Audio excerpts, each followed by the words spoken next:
the Vice President of the United States, J.D. Vance.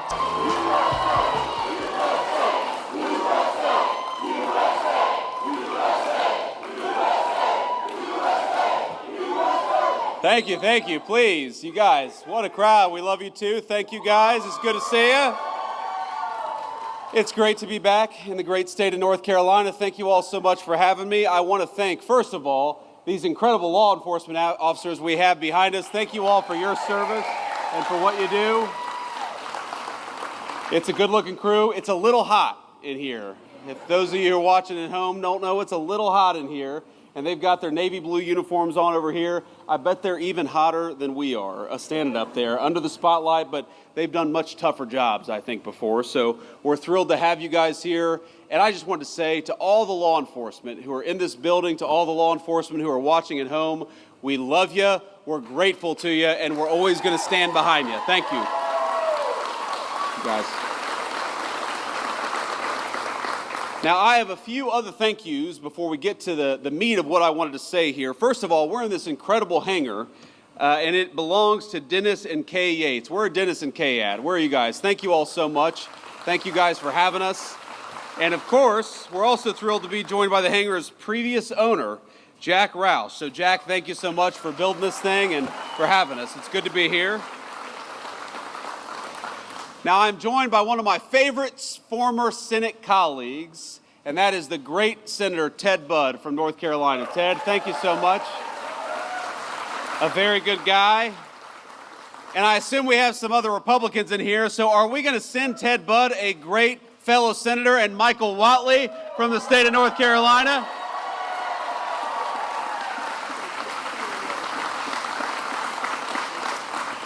Now, Michael Whatley, I got to know, he was the RNC chair. He was a great friend of me and of the whole administration during the race, but Michael loves the state of North Carolina. He's going to fight for law enforcement. He's going to fight for law and order. He's going to fight for good jobs. He's going to fight for North Carolinians and nobody else. Michael Whatley, God bless you, man. Thank you so much for being here. We've got Congressman Addison McDowell. Addison, where are you? Stand up and be recognized. Thank you, Addison. All right, this is your first term, right? Are you happy what you signed up for? That's good. Okay. Let's be honest, he couldn't say no, even if he wanted to, but he loves serving the great people in North Carolina and Washington. He does a very, very good job. And then I also want to give a shout out to Mark Harris. Mark, where are you? Please, Mark, you're a great guy. Thank you for everything. But I want to just say that being here in North Carolina, we're here to talk about law and order. We're here to talk about law enforcement, and we're here to talk about the basic fact that you all pay your taxes, they go to safe streets and safe cities. You ought to be able to enjoy the places that were built by your tax dollars. You ought to be afraid, the criminals ought to be afraid of you. You ought not be afraid of the criminals. It's very simple. And I think for too long in this country, we actually took the exact wrong approach. We told people that if you were walking down a city street and there was a crazy person over there yelling and screaming at your kids, you ought to walk to the other side of the street rather than possibly be accosted by a violent person. Well, you know what I think? I think that if a person is being violent and threatening to young children and young families, they ought to send their asses to prison instead of telling people that they got to cross the other side of the street. Now, and Ted is going to be mad at me. Ted is a good Christian man. He does not cuss. So, Ted, forgive me. But I get a little fired up sometimes when I'm talking about this. Look, I've gotten in arguments with people before. You know, a couple years ago, I took my family to New York City. This was when I was in the United States Senate. We spent a few days there. It was a wonderful trip in a lot of ways. But, you know, every time we went to the subway, I'd have one of my kids grabbing onto my leg or afraid because there was a crazy person yelling, hollering, and screaming at a 3-year-old little kid. Why do we live like this? Why do we accept this in our communities? And the answer is because of bad political leadership. We have accepted for too long this idea that we ought to give over our streets to criminals and to vagrants and to people who are screaming at us instead of taking back our streets with our incredible law enforcement.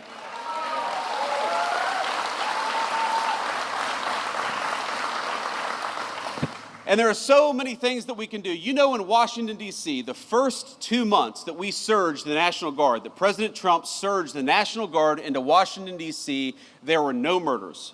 Not a single murder for 2 weeks in the streets of Washington, D.C. And you know, we have all these world leaders who come.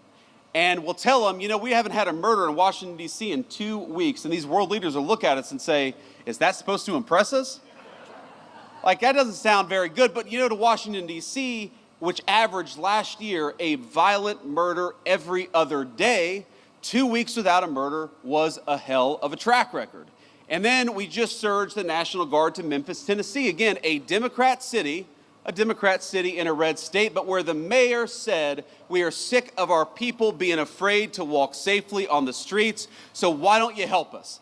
And that's our basic attitude in the Trump administration is, look, we should not allow people to take over. We should not allow these violent criminals to take over city streets. And if the local government wants our help, if the local authorities want our help, then we are going to help them because we stand for American safety everywhere, whether it's a big city or a small one. Thank you, young man. So this is what it means. Being pro-law and order is actually not that difficult. There are some things we do, some issues we address that are so complicated and so challenging, but supporting our local law enforcement is actually pretty easy. It's just a question of political willpower. Here's thing number one, very simple. If our great police officers find a violent criminal and lock them up, we ought to keep them locked up instead of letting them back on our streets with a slap on the wrist.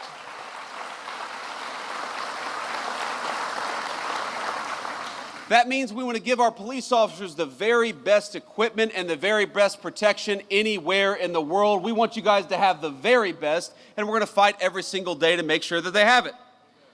It means punishing state and local jurisdictions that restrict your ability to do police work.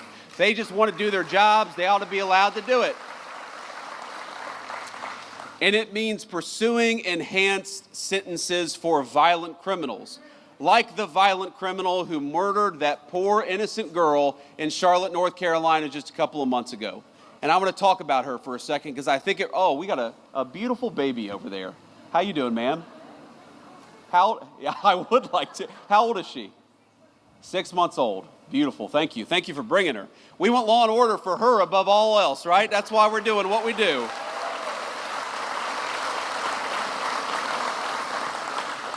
But we all know a couple weeks ago, and it's one of these things that got bumped out of the news because of the political assassination of Charlie Kirk. And so let me talk just a bit about that. You all know Charlie. He was a great guy. He was a great husband, a great father. He believed in two things, I think, above all else. Number one, the second most important, is he believed in political debate in the United States of America, that we ought to talk about our disagreements and not attack one another over our disagreements. And he gave his life dying for that principle. And the second thing he believed, and it was the most important, is that he wanted to be a Christian evangelist. He wanted to bring the gospel everywhere, and he saw connecting with people and debating politics as an opportunity to talk about his faith. And I think it's important to honor him by recognizing that this is a kid, and he died at 31 years old. This is a kid who every single day, he would go to these college campuses, he would talk for 3 hours with anybody about whatever they wanted to talk about, and he believed in the civic virtue of open debate. He gave his life to protect that civic virtue, and he gave his life serving that civic virtue at the highest level. He was a great guy, and his loss was the nation's loss. And Erica, we love you. Erica's his beautiful widow. And I think you all will join me in saying that what happened to Charlie was disgusting, it was unacceptable, and it is the most anti-American act of violence that we've seen in the last couple of weeks in this country. It was a disgrace.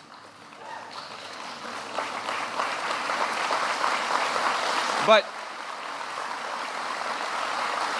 thank you all.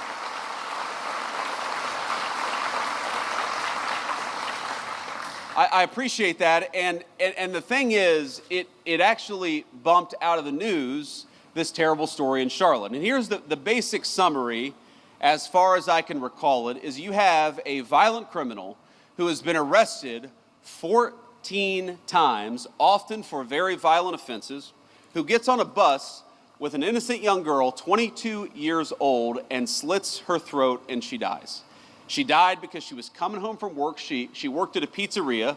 She came from a beautiful family. She had a young boyfriend. She had her entire life ahead of her. And she was actually a refugee from Ukraine.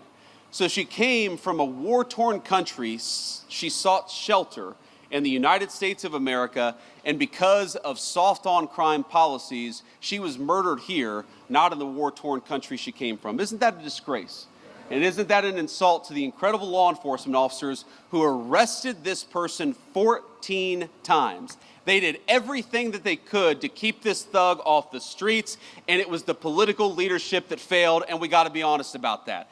I saw former Governor Cooper say, and this is Michael Whatley's opponent, former Governor Cooper said just a couple of days after the attack that we have got to do more when it comes to law enforcement to keep people like this off the streets. And my response was, Governor, he was arrested 14 times. Law enforcement did their job. It's time for you to do your job.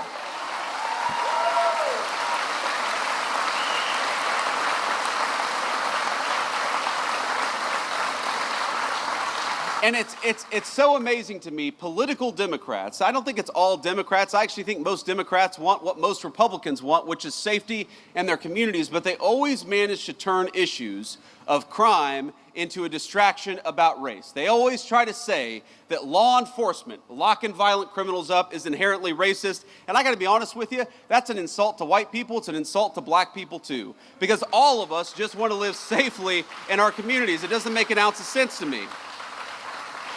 But I actually, because of these Democrat talking points, I went and looked up. Do you know that in most big cities, the gross majority, over 90% of violent crime is committed by fewer than 1% of the city's residents? This is not a black-white issue. This is, we've got a small percentage of violent criminals in our communities. Democrats want to let them out of prison, and Republicans want to put them in prison and keep them there so that all of us are safe in the process. I think that's common sense, don't you?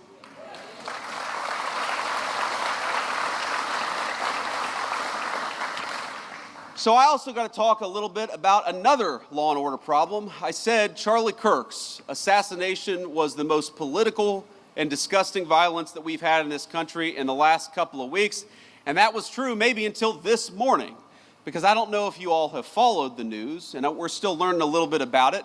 But what we know is that in Dallas, Texas, an ICE facility, an Immigrations and Customs Enforcement facility, was opened fire upon by a violent left-wing extremist, a person who wrote anti-ICE messaging on their bullets, and there's some evidence that we have that's not yet public, but we know this person was politically motivated. They were politically motivated to go after law enforcement. They were politically motivated to go after people who are enforcing our border. I think that is the most disgusting thing. The very people who keep us safe, honored, and protected, and praised by Democrats and a lot of public, but we know this person was politically motivated. They were politically motivated to go after law enforcement. They were politically motivated to go after people who are enforcing our border. I think that is the most disgusting thing. The very people who keep us safe, honored, and protected, and praised by Democrats and a lot. It is time to stop the rhetorical assault on law enforcement. Because here's what happens. Because here's what happens when Democrats, like Gavin Newsom did, say that these people are part of an authoritarian government. When the left-wing media lies about what they're doing, when they lie about who they're arresting, when they lie about the actual job of law enforcement, what they're doing is encouraging crazy people to go and commit violence. You don't have to agree with my immigration policies. You don't have to agree with Donald Trump's immigration policies. But if your political rhetoric encourages violence against our law enforcement, you can go straight to hell, and you have no place in the conversation of the United States of America.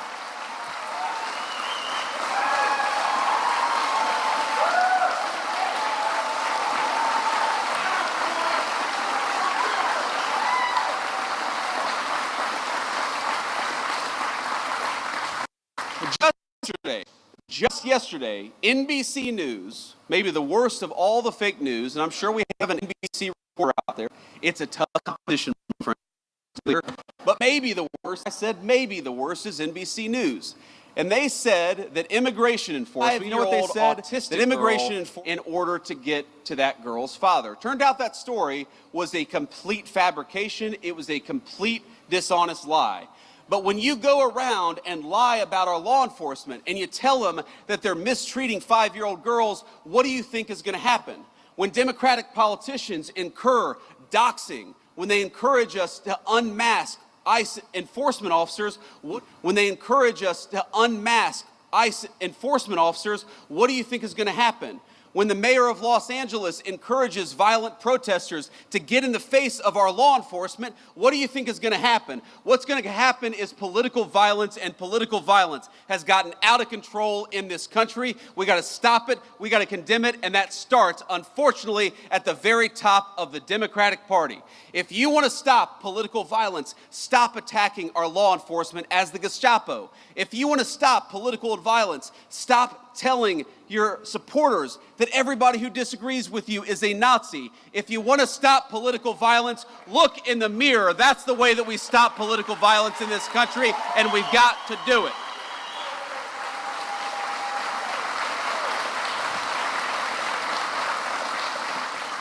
And while we're all mourning and rooting for and praying for everybody who was injured at that ICE facility, and as far as we know, it looks like some of the detainees, in other words, some of the potential illegal aliens, were some of those who were affected. Look, just because we don't support illegal aliens, we don't want them to be executed by violent assassins engaged in political violence either. So we're praying both for our ICE agents, but also for everybody who's affected by this terrible attack. But that was an ICE facility. And as these guys behind me know, and a few of our police officers know, police officers writ large face too many threats of violence all across the United States of America. And we know where it started.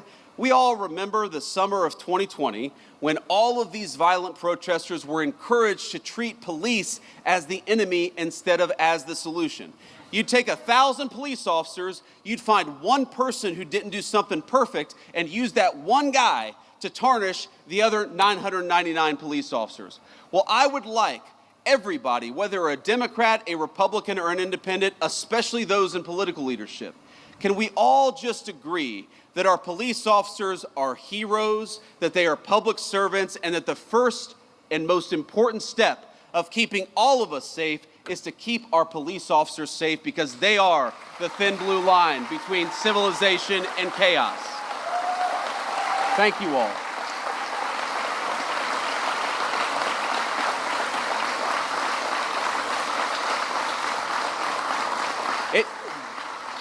It just happens too much. Our police officers being assaulted, our police officers being attacked.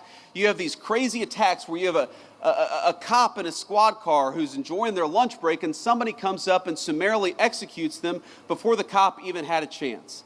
It happens way too much, and it happens because too many of our political leaders have encouraged it. Now, it's not just that. It's not just the rhetoric that encourages violence against our law enforcement. You know, when I was in the Senate, there was a big bill that was going around, and it was basically that we were going to try to eliminate qualified immunity from police officers, one of the most disgraceful and worst ideas that I've ever seen. In other words, that we were going to make it easy for criminals to sue police officers for doing their job. Now, does anybody think, when you see the fake news media and the way they attack our police officers, does anybody think that we need to make it harder for our police to do their job? Some of America's cities today have worse murder rates than the very worst third world cities all over the world. That's not a joke. You go to Port-au-Prince, Haiti, or you go to some of the poorest countries all over the world, even those countries have a better murder rate than Washington, D.C. or some of the major American cities. Some of them have better murder rates than Charlotte, North Carolina. That's a disgrace. All of us should be asking, how do we make that better? How do we make people safer in their communities? How do we make it easier for a young family to walk down the street in security and comfort? But unfortunately, we have got a crew of violent radicals in the United States of America who think we ought to make it harder for police to keep us safe than easier for police to keep us safe. So here's one thing I'd like to do. I'd like every single Democrat starting today, and every Republican too, while we're at it, to say that we are going to defeat these efforts to strip immunity from our police officers. We're going to make it easier for them to do their job, not harder for them to do their job. Let's fight for it every single day.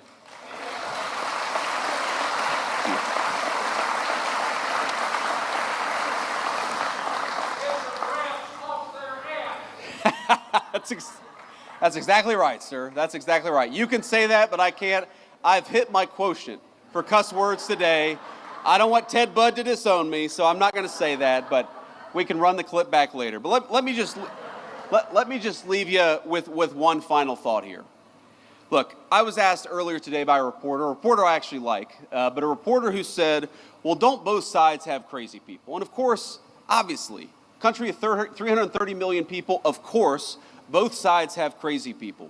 But if you look at the political violence in our country over the last couple of months, the last couple of years, it is not a both sides problem. It is primarily on one side of the political aisle.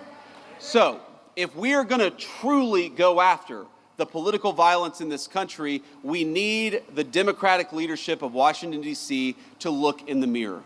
We need them to renounce all political violence. When a poor kid like Charlie Kirk is gunned down in cold blood, we need them to start with condemning the violence instead of condemning something that Charlie Kirk said that they disagreed with.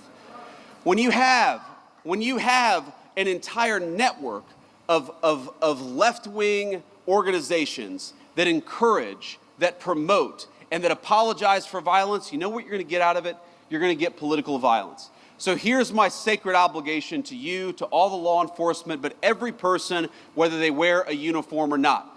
Over the next couple of years, the Trump administration is going to do everything that we can to dismantle the networks, to destroy the funding, and to make it harder for people to kill one another just because they disagree with what somebody says. That is what we're going to do. We're going to fight for it.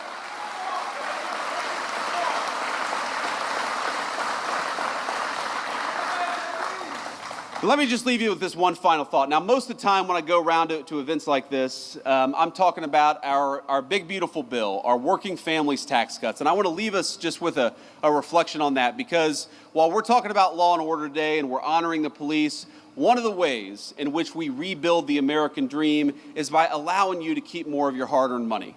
And that bill that these great congressmen worked on and the great senator here, what it did was very simple. It increased the child tax credit. It meant that we're going to increase take-home pay by about $10,000 over the 4 years of the Trump administration. It means that if you're working on tips or if you're working an overtime shift, the government is going to take less of your money. And I think that's a pretty good idea, because if you're working hard, I think the government ought to keep its hands out of your pocket. We're going to do all those things. Because I believe the American dream is fundamentally about this principle. It's about the principle that for all the parents and grandparents out there, and I'm now the parent of 3 beautiful young kids, I just want them to have a better life than the life that I have. That, to me, is the core of the American dream. The promise that if you work hard and play by the rules, we're going to give our kids and we're going to give our grandkids something that's just a little bit more prosperous, a little bit more secure, and a little bit more proud than what we were given when we were kids. That is, I think, our sacred obligation. That by inheriting a great country from our parents and grandparents, we got to pass on something even greater to the next generation. But none of that matters without law and order and public safety. How can you have the American dream if you can't walk down your neighborhood in safety? How can you have the American dream if you're worried about getting mugged when you're taking your family out to a nice meal downtown? How can you have the American dream when every celebration, every big moment in a person's life, you're too worried about violent crime and not focused enough on the things that make life worth living? One of the things that we have got to get back to remembering is that if we want to preserve the American dream, we've got to preserve the right of everybody, rich or poor, to live in safety and security in their neighborhoods. You know, when I grew up in Middletown, Ohio in the 90s, we didn't have a whole lot of money. I was raised by a woman who struggled very often to put food on the table and clothes on her back. Mamaw. Everybody loves Mamaw.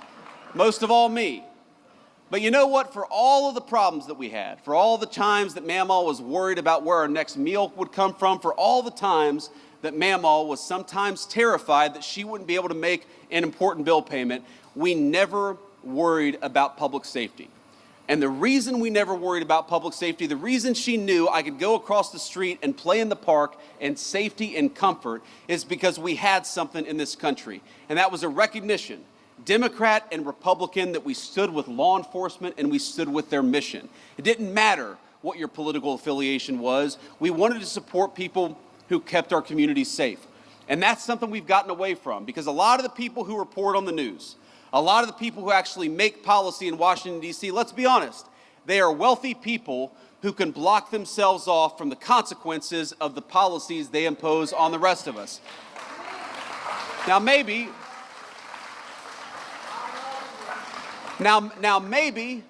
they've never had to call a police officer because they can call a private security guard. Maybe they've never had their home broken into because they live behind a gated community.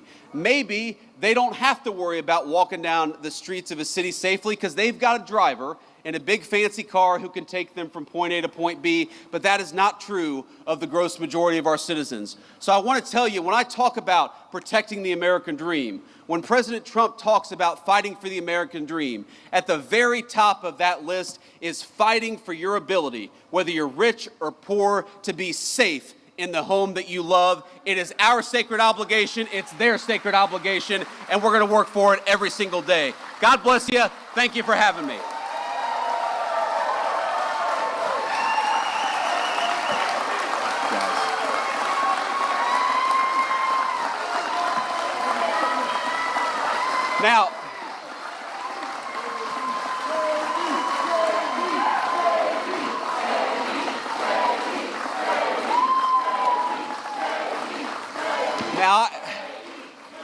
Now, I forgot. I told the fake news, and I'm sure there's some real news back there. I told them I'd take a few questions. So I'm not getting out of here just yet. We'll take a few questions from the reporters. I would prefer to start with some of the local North Carolina folks, and then we can take some national questions after that.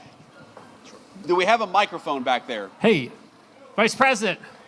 I can't see you. Over here. Yes, Mr. sir. Vice President, Thank you. thank you for taking questions from us, and thank you for visiting Concord. You referenced the awful death of Iryna Zarutska. I'm just curious, have you had the chance to watch that awful video that was released by Katz, and what your thoughts are after viewing it? Well, yeah, I've honestly seen a lot of gruesome footage, some involving my friends over the last couple of weeks. But the footage of Iryna getting stabbed to death is very hard to watch. And I have not seen the whole video from start to finish. I had to cover my eyes for part of it because it is so gruesome. And maybe I should just stare at it. Maybe all of us should stare at it to know the kind of evil that we're actually confronting, because what happened to her was really, really disgusting. And I think it comes from a deep and dark and evil place that exists, thankfully, in a very few number of people, but those people we ought to lock up in prison so they can't get anybody else. But when I saw that video, you know what really got me as a father? I've got 3 little kids, 2 boys, and my youngest is a baby girl. She's 3 years old. She is the apple of my eye, as you dads will know. Daughters just have an effect on us. They get away with more stuff. They don't they? Yes, they do. It's kind of annoying, actually. She gets away with things she should not get away with, that her brothers would never get away with. But I look at this girl who's 22 years old, and I think to myself, I would love for my daughter to have the kind of life where she never has to worry about that. And there's this moment where she looks up at her attacker and she covers her mouth, and you realize what's going through her head. She knows that something very terrible has happened to her, and I hope that she didn't realize it for too long, because that is unimaginable suffering. But if you're a man, I don't care what skin color you are, I don't care whether you're rich or poor, but if you're a man and you see the pleading eyes of a girl looking up for protection, then we have to protect our girls and our women in this country.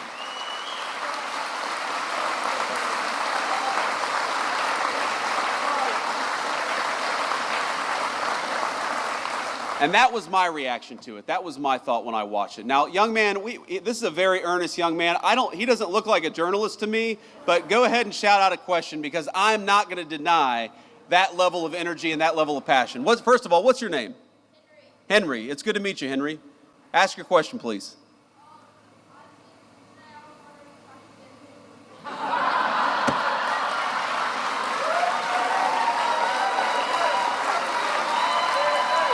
Come up here.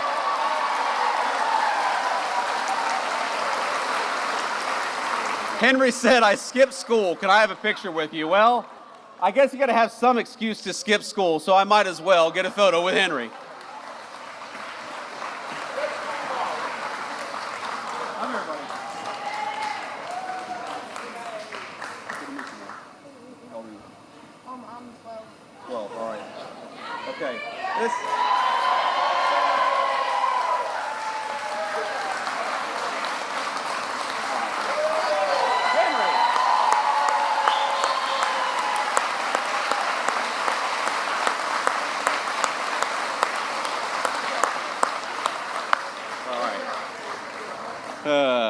Now the next reporter is going to be, hey, I'm from CNN. Can I get a photo with you too? I wish that I got questions that easy. I'm not holding out hope. Sir, can we get you a microphone? I can't hear you, sir. Gotcha. I'm Jordan Green with Raw Story. President Trump and other speakers here have blamed former Governor Cooper and the mayor of Charlotte for Iryna Zarutska's death. Do you also hold the North Carolina General Assembly responsible, who set the laws governing pretrial release that may have affected this crime? Well, look, I think every politician who didn't work hard to keep violent criminals behind bars deserves to have some of the blame. But at the very top of that list is Governor Cooper. Because at the time that we were pushing these soft-on-crime policies, Governor Cooper was the man in charge. Now, I know we've got some great North Carolina legislators, and I might call them out if they're here. Do we have a North Carolina House Speaker, Destin Hall? Where's Destin at? Destin, thank you, man. We got Phil Berger here. Phil, thank you so much. Senate President Pro Tem. We've got County Sheriff Van Shaw. Where's County Sheriff Van Shaw? Thank you, sir. We've got Cabarrus County DA Ashley Shanley. Is it Shanley? I got that right? Okay. Of course, we got North Carolina GOP Chairman Jason Simmons. Jason Simmons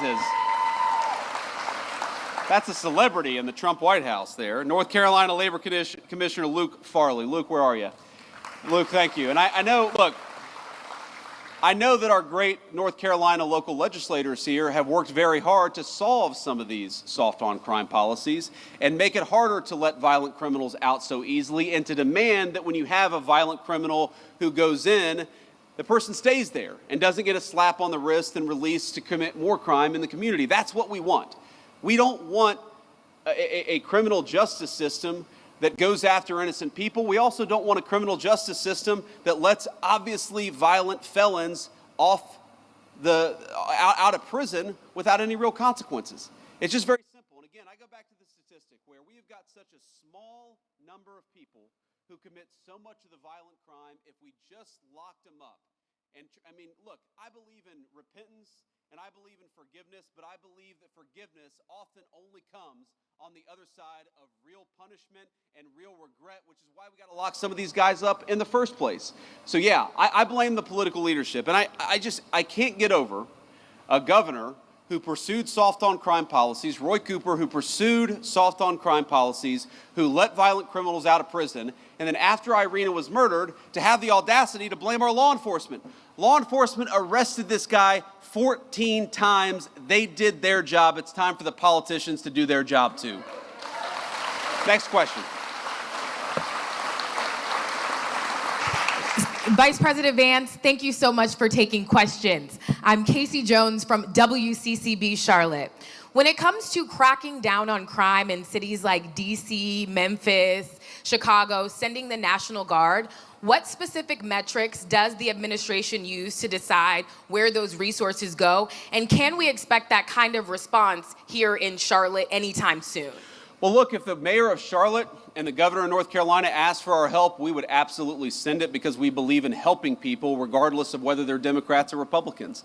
We would love to have the mayor of Charlotte reach out for our help, and that's, you asked what the metrics are, that's one of the most important metrics. We want to go where we can have a real partnership between local law enforcement and the federal officials so that we can root out the crime.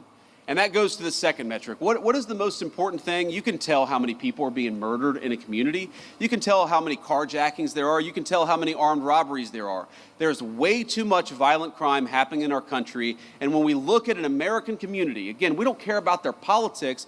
When we look at an American community where people are suffering because of violent crime, our response is we want to help, just let us. And I'd encourage everybody to talk to your local officials. I know we're a little far away from Charlotte, but to talk to your local officials and encourage them to ask for the help of the Trump administration. We are willing to provide it. We want fewer people to be affected by violent crime, but these guys have actually got to play a partnership role with us. And unfortunately, way too many of them.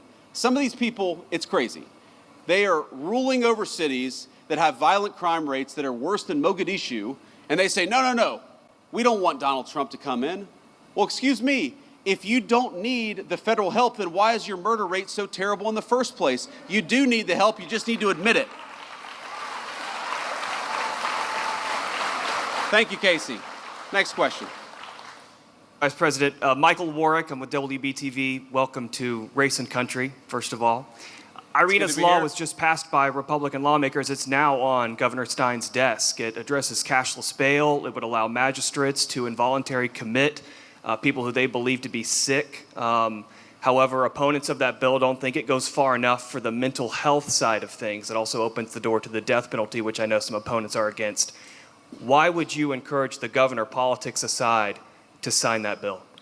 Well, because I want to keep violent criminals off the street, and I want Americans to be safer. And this bill does it. Iryna's law does it. Congratulations to the Senate President and House Speaker for getting it over the finish line. The governor's got to sign it. I guarantee if this bill is signed into law, it will help our incredible law enforcement keep the streets safe. And that's ultimately all I really care about. Again, it breaks my heart to think that you have young kids, you know, especially in poor communities, whether they're black or white, who don't feel like they can walk outside. You've got grandmothers who are taking care of grandkids who don't want to sit out on their front porch because they're worried about drive-by shootings. That should break everybody's heart, and the way to solve the problem is to empower these cops to go after the bad guys and to do it with their full skill and their full force. Now, I don't know, have I read every detail of the law? I know some of the things that it does. I know that it ends cashless bail, which would be huge for the people in North Carolina. I know it makes it harder for some of these local magistrates to let people out with a slap on the wrist. That would be huge for the people of North Carolina. But could there be more? There could always be more. But don't let the perfect be the enemy of the good. This bill is going to make North Carolinians safer. They ought to sign it.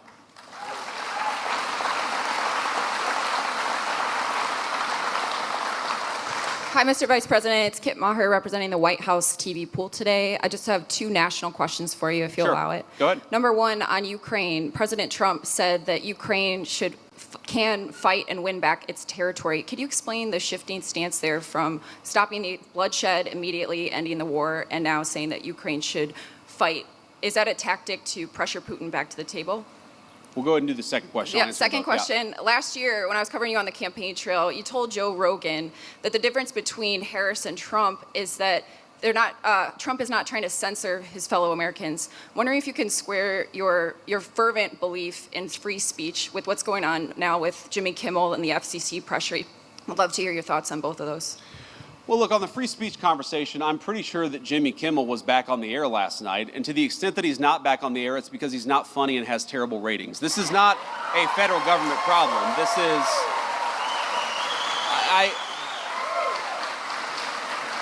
And Kit, I want to answer your question in good faith. What people will say is, well, you know, didn't the FCC commissioner put a tweet out that said something bad? Well, Kit, compare that, the FCC commissioner making a joke on social media. What is the government action that the Trump administration has engaged in to kick Jimmy Kimmel or anybody else off the air? Zero. What government pressure have we brought to bear to tell people that they're not allowed to speak their mind? Zero. We believe in free speech in the Trump administration. We are fighting every single day to protect it. Now compare that to the Biden administration, where we found out just yesterday that conservatives on YouTube and on a number of social media platforms were being censored. Why? Because the Biden administration picked up the phone and said, we want you to censor our political opponents. That is real government censorship, and it left the White House when Joe Biden left the White House. Now to Ukraine. Look, I've answered a version of this question probably 100 times over the past 3 months. And one of the things I'll say about the president is that he is responsive to the reality on the ground. And the reality on the ground is that, number one, we have engaged in incredibly good faith negotiations with both the Russians and the Ukrainians. And I believe the president is growing incredibly impatient with the Russians right now because he doesn't feel like they're putting enough on the table to end the war. That's number one. Number two, the president has grown very confident that this war is bad for Russia. You hear me say this all the time. You hear the president say this all the time. The war is bad for Russia. It's bad for Ukraine. It's bad for America. We want the killing to stop. That remains the president's position. But the president also can look at reality on the ground. He sees the economic numbers that are coming out of Eastern Europe. He sees the number of dead people, both Russians and Ukrainians, that are happening in that war. And the president is telling Vladimir Putin it is time to stop the killing. He would say that to Zelensky. In fact, has said that to Zelensky. He wants this war to end, and he's doing everything that he can to stop it. But look, if the Russians refuse to negotiate in good faith, I think it's going to be very, very bad for their country. That's what the president made clear. It's not a shift in position. It's an acknowledgement of the reality on the ground. We're going to keep on fighting for peace every single day in the Trump administration. And I'll do one more question here. Another question. Sir. I want to take it from you. Good afternoon, Mr. Vice President. Monica Casey, WRAL out of Raleigh. We are coming up on the one-year anniversary of Hurricane Helene's devastation. Sure. What is the administration doing to speed up the distribution of federal aid for that disaster? Yeah, so just in the last week, the Secretary of Homeland Security put another, I believe, $64 million into the disaster relief effort. We inherited, I'm going to be honest with you, a FEMA that was mired in bureaucracy and red tape. The president has made very clear from day one, we want to get relief to the people of North Carolina as quickly and as rapidly as humanly possible, and that's what we're trying to do. The second thing I'll say is that I understand the governor had a very good call with the president, I believe on 9/11 actually, about a week and a half ago. It may have been, the day before, the day afterwards. But he had a good conversation with the president about some of the disaster relief needs that are there. We're going to keep on working on this. We're going to keep on working with some of our colleagues and the federal congressional delegation from North Carolina. But let me just say, I visited the devastation myself. I want the people there to know we continue to think about them, we continue to work on this issue, and we're going to make sure that we never forget that area of North Carolina and the devastation that storm caused. Great. All right. On that note, I just want to say you guys have been an incredible group to get to spend some time with. Henry, I hope you got the photo you needed. So are you going to get like a tardy, Henry, or what's the deal? If you get a photo with the vice president, you're allowed to have an excused absence? Is that how that works? Okay, he doesn't know, actually. Henry is not as confident in that question as I would have hoped, but it's great to meet you, my friend. It's great to be with all of you. Just remember, we've got a very, very important job, and each and every single one of us has a role to play. To our law enforcement, thank you for the job that you do. We're going to keep on fighting for you in the Trump administration. We're going to keep on fighting for safety and security all across the state of North Carolina. God bless you. Thank you for having me. Detroit Auto Worker, let me thank you for your